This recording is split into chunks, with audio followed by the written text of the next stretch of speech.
The Miami Dolphins got a jump start on trimming some of the fat off the roster this past weekend with three primary cuts of Kendall Fuller, Raheem Mostert, and Durham Smythe. We're talking about all three here today on Locked On Dolphins.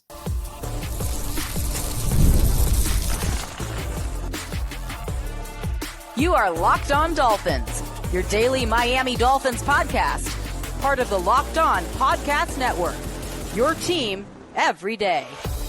All right, Miami, welcome to another episode of Locked On Dolphins. It is your team every day here on the Locked On Network. I'm your host, Kyle Krabs, a lifelong Miami Dolphins fan, host of Locked On Dolphins, co-host of Locked On NFL Scouting, author of Touchdown Miami on Substack, and the NFL Draft lead for the 33rd team. I want to give a special shout out and welcome to our everydayers because it is your team every day. We don't just say it, we live it here on the Locked On Network. Today's episode of Locked On Dolphins is brought to you by FanDuel.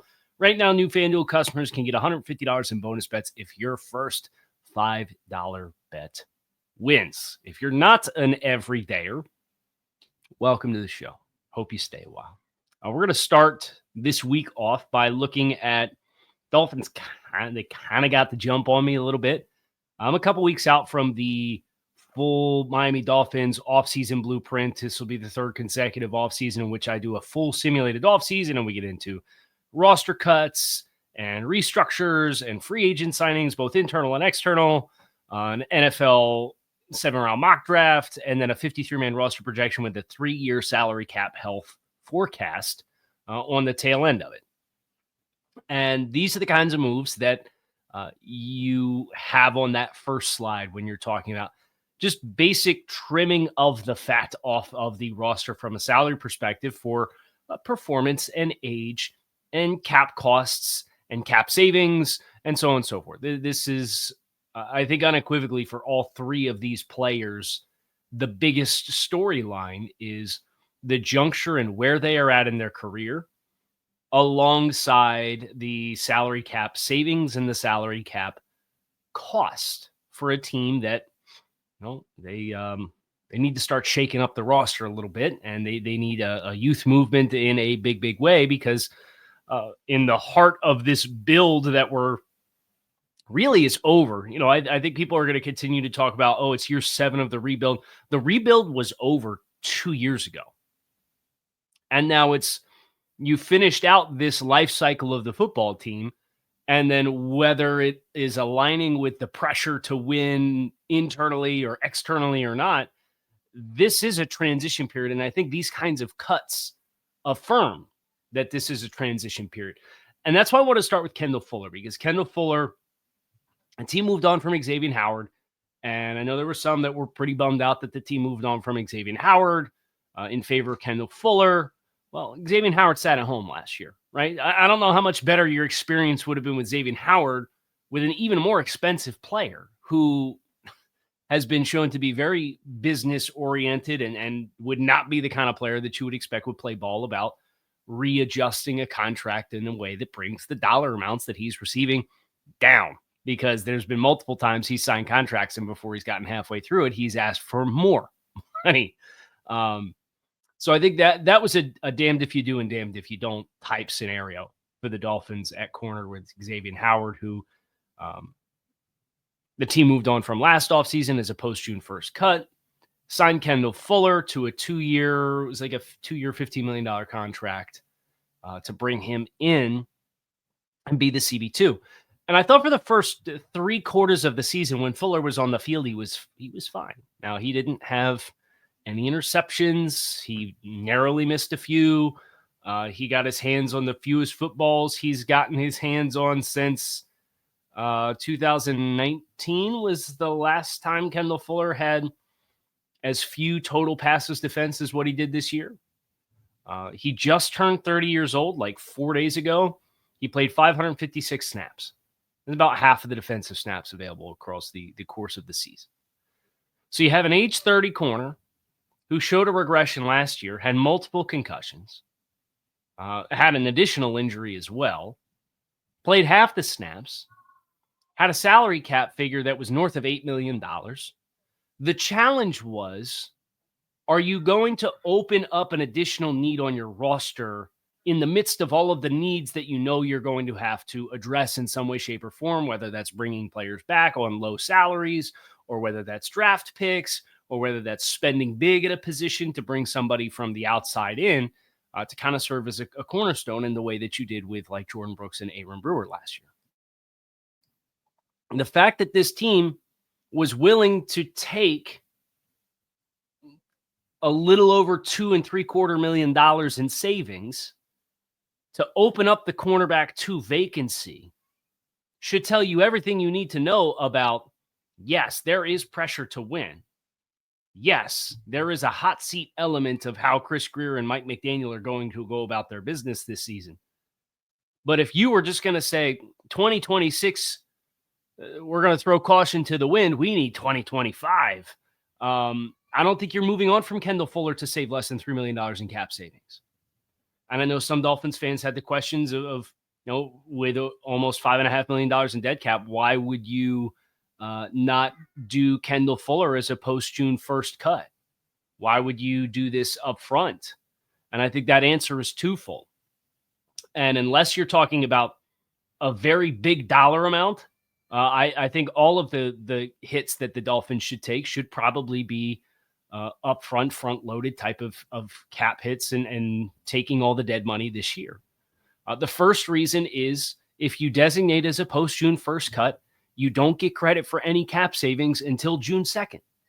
So for a team that's over the threshold for the cap, and for a team that is probably thinking about competing short-term while simultaneously transitioning the roster with simultaneously resetting their books in some degree for 2026 so they have a better cap health perspective looking forward, I don't want to keep kicking $4.5 million for Kendall Fuller down the can for 11 games that was played 2 years ago. I'll take the hit now. I'll get credit for almost $3 million in savings that I can actually sign a player on the roster in the first or second wave in free agency. And then my books are clear for 2026. If you told me that they post June 1st at Kendall Fuller and you have to carry an $8 million cap hit for Kendall Fuller until June 2nd, and then you're going to carry $4.5 million in dead money in 2026, I'd be pissed.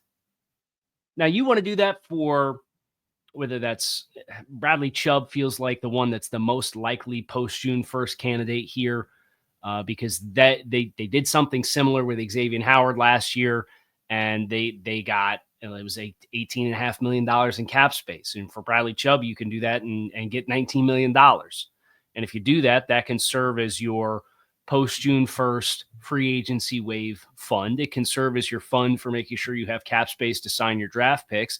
And it can make sure you have operating cap throughout the season to handle if we have an injury and we have to sign somebody from the outside in to come in and step in and fill an injury for us. And your practice squad fund, and when it's all said and done, that practice squad dollars is like $5 million in cap space you need for guys on the practice squad throughout the course of the season. So if you want to do something with that, like Bradley Chubb, when the savings pre-June 1st is less than $1.5 million, okay, I get it. But to sit here and rub pennies together for an extra $4.5 million in cap savings in 2025 that you can't touch for 3 months when you need cap compliance, it's just a dollar amount that I don't think justifies it in any way, shape, or form. But what I didn't know is, if I were in their shoes, do I want to open an additional roster need by moving on from Kendall Fuller for a modest cornerback salary? Their answer is yes. Which if you're really ready to make assumptions that 2025, they don't care about long-term health, that move flies directly in the face of that and should tell you otherwise. Because it opens up another roster need in addition to making a move with 2026 books in mind by not designating as June 1st. And there was a necessity to get the cap savings now. But Raheem Mostert, Durham Smythe, guys that were a little bit more long-tenured guys, also on the outs. We're going to get into them next here on Locked on Dolphins, so stick with us.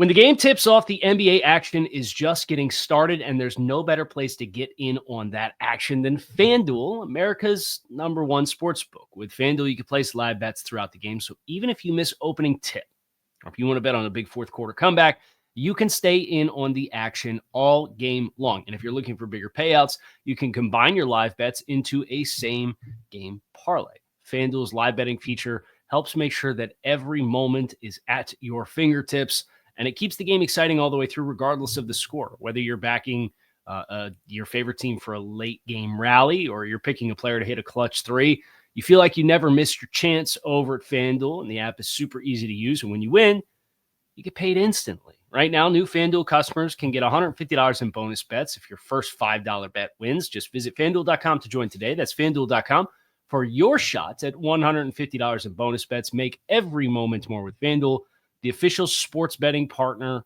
of the NBA. So let's talk Raheem Mostert, who was coming off of a fabulous 2023 and set the franchise record for touchdowns. He finished that season with 21 total touchdowns. He made the Pro Bowl. He had a career high in yards from scrimmage with almost 1,200. He rushed for 1,012 yards, averaging 4.8 yards per carry. He had 25 receptions for 175 yards, while averaging less than 14 carries per game. Still went over 1,000 yards and still had all those touchdowns. Outstanding season for Raheem Mostert. So what did the team do? The team rewarded Raheem with a 1-year extension on his contract about this time last year. That was a modest extension, but it made 2024 not the last year of Raheem Mostert being under contract to play with Miami. Well, it turns out they did anyway. And Raheem finishes this past season in 2024.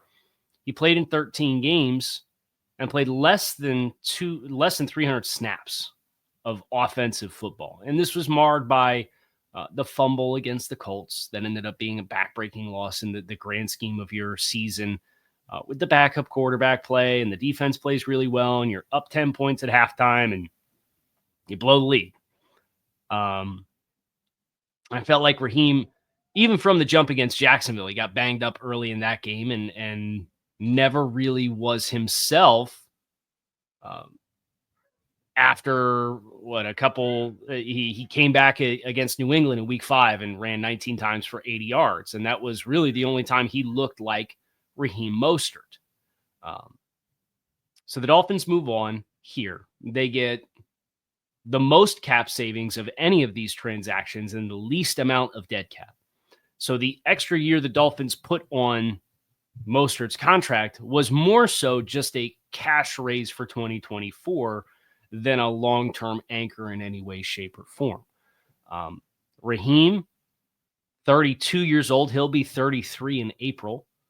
So not necessarily surprised, despite the fact that he's a player that doesn't have a ton of mileage on his body from a running perspective, but injuries early in his career were always kind of a thing. And it looked like in training camp, seeing Raheem in person versus the year prior, it looked like he was leaner this year. So I think there's compounding variables that led to this downfall, in addition to Miami having young talent at their disposal in the room with Devon Achane, who was able to stay healthy this year. And there's $2.95 million in cap savings at hand with just $1 million in dead cap. I think this one was a little less surprising than the Kendall Fuller one, because the downside here really is only the leadership loss that Raheem Mostert brings to the locker room, which I think is notable, because I think Raheem's a great leader and he's a great person in the community, and he's understood this system for a really long time. And I think all of that adds up to a player that could be an intangibles loss for you, but you're looking to shake up your intangibles anyway. So at the risk of keeping a 33-year-old running back who's coming off a year in which he played less than 300 snaps on the books for $4 million cap hit this year, this was an appropriate move in my mind. The question with Raheem's move is, where do they look elsewhere to fill this next spot? Because you have Achane and Jalen Wright under contract, but Jeff Wilson's in an expiring deal, and they've kept him on the back burner for the last 2 years. Now Raheem Mostert is on the outside and going to look to make his next transition somewhere for the next chapter of his career. Miami needs at least one more player in this running back room when it is all said and done. And do you look in the draft late? It's a great running back class. You know, they have a 5, they have 3 7s they're projected to have.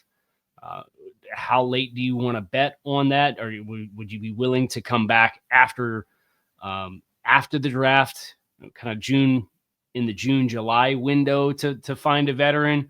Do you want to find a young, hungry player who's kind of been buried on a depth chart somewhere else? I really like Travis Homer as an option for you in that regard. So they'll have a lot of different ways that they can tap in, and make no mistake, we're just a couple weeks away from the tampering period. And this is going to sneak up on you before you know it. So we may get an answer here. I don't think it's super urgent on their list of needs, but just from a filling out of a roster perspective, it is a necessary next step for the Dolphins to have to take to make sure that they have the depth in the running back room, especially with Devon Achane and the injury profile that he has as a size player that's not a big player. And I know everybody would like to see a little bit more size added to this running back room. You should have no shortage of options. I'm really fascinated to see what way that they go here. You know, do they lean into another speed guy? I'd be kind of discouraged if it's just another speed guy. Can you get somebody who runs a little bit more inside zone between the tackles? What's the investment that you're willing to make there? Don't overspend, but take advantage of a lot of options at your disposal. There's a lot of different ways they can get this answer right, I think. And that's not necessarily the case at all the spots. I think even at quarter with Kendall Fuller, which we just got done talking about. Well, I think I would be surprised if they don't bring back Kader Kohu in some way, shape, or form. But even then, you know, is Kader playing outside? Is he playing inside? Do you need an outside corner? You to put eggs in the Storm Duck basket? I'd be mortified. Between Cam Smith, Storm Duck, Isaiah John, I might like Isaiah Johnson's profile based off the preseason tape more than any of those guys. And I know they like Storm Duck, but Storm had a lot of painful learning experiences this year that you would hope he is better for and applies moving forward. But you can't bank on that to be a starter for you. I don't think so. Maybe they disagree. I'd like to see them go out and do the try to find a player at corner. There's a few players that have played in systems across the league that I think would fit well here in Miami, opposite Jalen Ramsey. But they're not big dollar guys. They've always been perceived as more of like scheme specific kind of guys. I'd be interested in something like that, or cover your ears, Dolphins fans. I don't want to hear the cries for help. Draft another corner, and drafting one probably early. I got my own a couple, but that's not for today's show. That's for another day. Durham Smythe next here on Locked On Dolphins. Make sure you guys stick with us.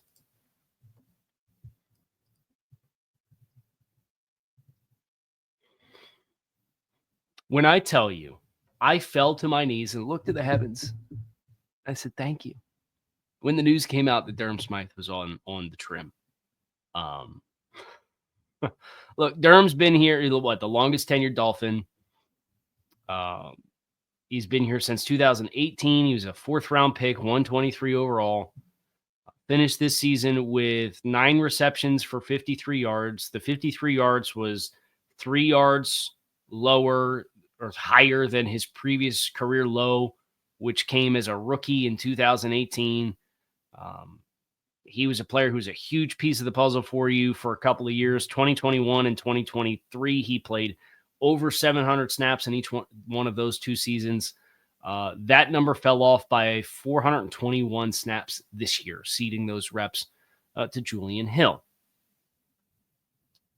I think this was only going to get more extreme because I thought Durham continued to regress. And I've never been a huge fan of Durham's game. I mean, you could go back to 2021 and Durham's getting blown up on the fourth down run at midfield in London against Jacksonville. And he single-handedly killed that play. And whether it's point of attack work, whether it's the receiving game, whether it's working in space as a blocker outside the numbers, I just don't think we did any of it well. And you can find a lot of players who are smart guys and good athletes at 245 pounds, but don't really excel in any of those opportunities. You could find a lot of those guys on the street, the Eric Sauberts of the world. I think Durham's kind of in that bucket. So I'd expect he's going to land somewhere, but he was on the books for almost $4 million in cap space. Now the Dolphins are going to save just short of $2.25 million for this one. For a player that lost 400 snaps as the longest tenured player on the team, who's getting ready to turn 30 this year, I think the writing was certainly on the wall as it pertained to Durham Smythe. The tight end room behind Jonnu Smith, I think, is in for a full remodeling, but I couldn't help but chuckle at the replies on social media, the team release with who was released said, "Why didn't you cut Julian Hill yet? Julian Hill's a year 3 player making $900,000. Why would you cut that player down? You're not going to save any money. Odds are pretty good. If you cut him off the roster and put somebody else back on, their minimum salary is going to be above that of Julian Hill." Like, there's no reason to cut Julian Hill right now, regardless of how much you think you hated how he played last year. There's no financial incentive, and you need bodies to fill out a top 51 roster. So let me lay out the blueprint for you guys that are getting PTSD hearing the name Julian Hill. He's a year 3 player going into his 3rd year on his rookie contract, and he's probably going to come into camp with a lot of new competition in his room, have a chance to compete for a spot, and if he doesn't make the roster, he's probably going to get put on the practice squad and be the guy that becomes the high tools, physical tools. And I know he's not high physical tools in the way of like a receiving game profile, but this is a big dude that runs fast. They've been trying to find this player going back to Tanner Connor. If you told me Julian Hill ends up being that version that has a regression because of influx of players into the room and ends up on the practice squad, and maybe you intermittently see him throughout the year, like, I'm totally fine with that. Do I think Julian Hill ended up falling into a bigger role than he's probably ready for as a second-year player coming out of Campbell? Yeah, I do. And that's why I want to upgrade the spot. But just please collectively exhale that they didn't cut him, because there's a financial, almost guaranteed to be a financial detriment if you were to cut him and replace him with somebody else. The person you would put on, unless they're a player that has no tenure in the NFL whatsoever, is going to have a higher minimum salary than what Julian Hill does. As a guy who I think has at least earned the right to compete for a 53 roster spot with the way that he played last year. Certainly an upgradable position. There's no question. That Y spot on the tight end is one of the biggest underperforming spots on the team. That, the guard spots on the offensive side of the ball, I think are the 2 biggest underperforming positions that you have to expectation. So Durham Smythe, drafted in 2018, on the books, no longer going to carry about $2.5 million, $2.75 million dead cap hit for him. In total, the Dolphins get savings off of this move that checks in just over, $8 million in total cap savings, $8.1 million in cap space.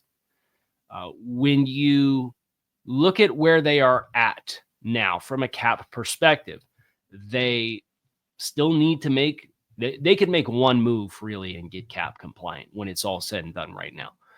The books have them somewhere around $6 to $7 million, depending on the resource that you use, over the projected cap space as things currently stand.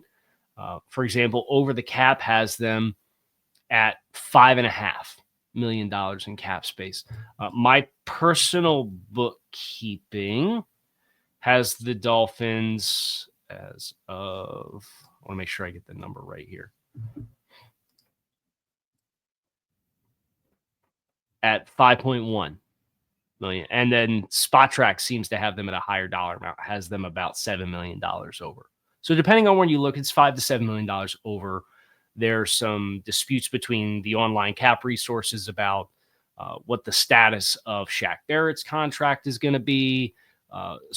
Over the cap, for some reason, has Jonnu Smith's contract voiding. I don't know if there's a void window where they have to formally accept an option on the contract, which would then kick the $1.6 million in dead cap that's theoretically there, but he's under contract anyway. So I don't know why that would be the case with that contract.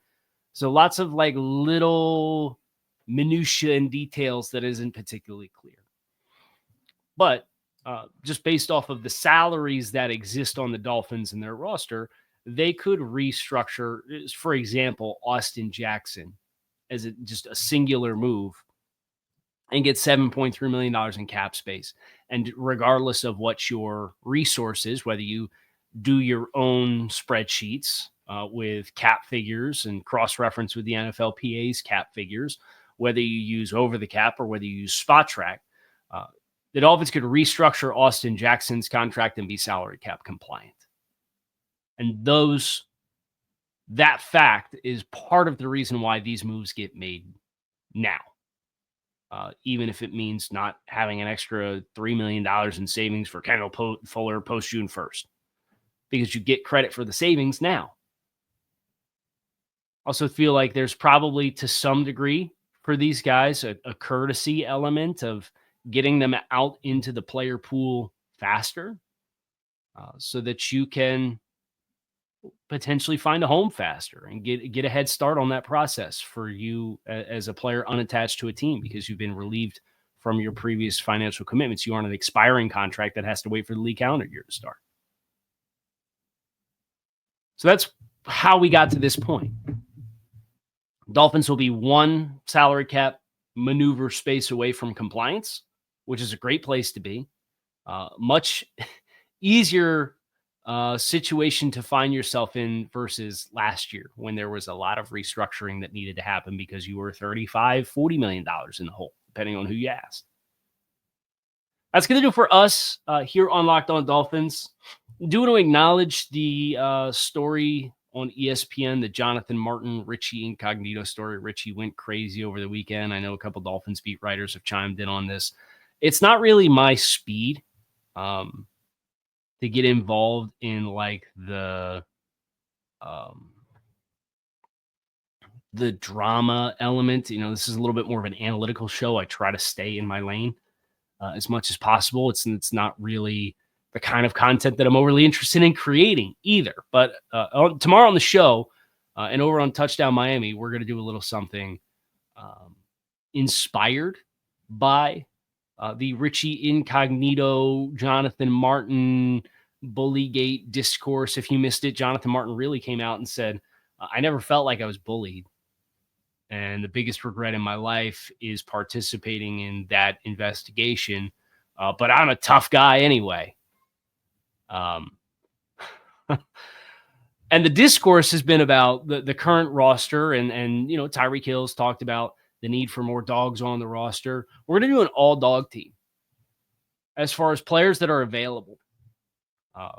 We'll do one of them, whether that's draft or whether that is NFL free agency. We'll do one of them on the show, and then Touchdown Miami on Substack is going to have the full team that I'm assembling at both spots from a draft and a pro perspective, to kind of give you an option in free agency and the draft at each position that I would consider to be the kind of dog that this team is perceived to need more of. So I'm looking forward to that. I hope you guys are as well. You can come back, see us again tomorrow here on the show. I'm Kyle Krabs. You can keep it locked in right here on Locked On Dolphins. It is your team every day. Appreciate you guys as always checking out the show. Make it a great rest of your Monday. Go Fins.